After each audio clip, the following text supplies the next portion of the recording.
So, last days of June, start of summer.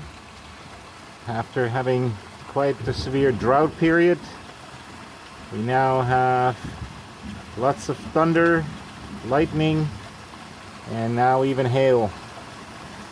So, with all the work that we did to our garden, this may cause some damage.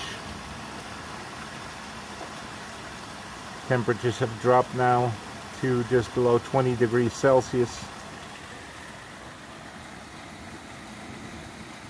About 62, 64 Fahrenheit. Wow, what a system.